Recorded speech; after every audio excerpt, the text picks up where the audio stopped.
பிஸ்மில்லாஹிர்ரஹ்மானிர்ரஹீம். அல்ஹம்துலில்லாஹ் ஸலாத்து வஸ்ஸலாம் அலா ரசூலில்லாஹ் வலாலி வசபி வசலீம். கண்ணியத்துக்குரிய சகோதர சகோதரிகளே, நம்ம குரான் தப்சீர் தொடர்ந்து பார்த்துட்ருக்குறோம். இன்றைக்கி இன்ஷா அல்லாஹ் நம்ம சூரத்துல் அல் ஃபஜ்ர் பார்க்கலாம். அதுக்கு முன்னால் என் சேனலை சப்ஸ்கிரைப் பண்ணுங்கள், பக்கத்தில் இருக்கிற பெல் ஐக்கானை கிளிக் பண்ணுங்கள். அப்போ தான் நான் போடுற வீடியோக்கு உங்களுக்கு தொடர்ந்து நோட்டிஃபிகேஷன் காமிக்கும்.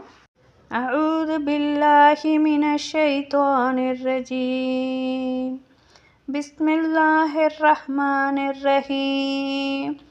والفجر وليال عشر والشفع والوتر والليل إذا يسر هل في ذلك قسم لذي حجر ألم تر كيف فعل ربك بعاد إرم ذات العماد التي لم يخلق مثلها في البلاد وثمود الذين جابوا الشهر بالواد وفرعون ذي الأوتاد الذين طغوا في البلاد فأكثروا فيها الفساد فصب عليهم ربك صوت عذاب இன்ன ரப்பக லபில் மிர்ஷாத்.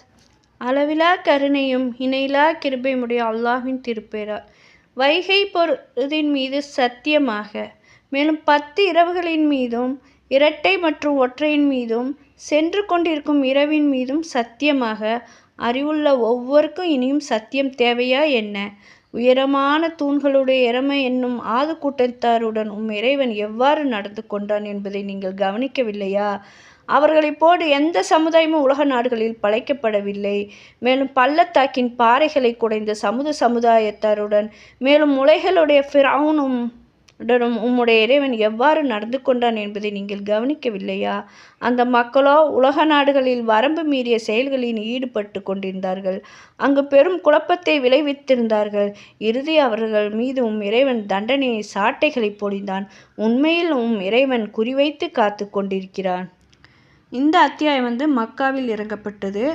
அல்லாஹ் இந்த அத்தியாயத்தில் என்ன சொல்கிறான்னா, விடியற் காலை மீதும் 10 இரவுகள் மீதும் இரட்டை மீதும் ஒற்றை மீதும் செல்கின்ற இரவின் மீதும் சத்தியமாகன்னு சொல்லி இதில் அறிவுடையோருக்கு போதுமான சத்தியம் இருக்கிறது. இந்த அத்தியாயத்தில் இருக்குது. உம்முடைய இறைவன் ஆது கூட்டத்தை என்ன செய்தான் என்பது நீங்கள் பார்க்கவில்லையா? அவங்க தூண்களுடைய இரம நகர வாசிகள். அவங்கள போன்ற எவரும் எந்த நாடுகளிலும் நாங்கள் படைக்கப்படவில்லை. அவ்வளோ ஒரு பலமாக அவங்கள அல்லாஹ் படைச்சிருக்கிறான். பள்ளத்தாக்கின் பாறைகள் குடைந்து வசித்து வந்த சமுது கூட்டத்தையும் என்ன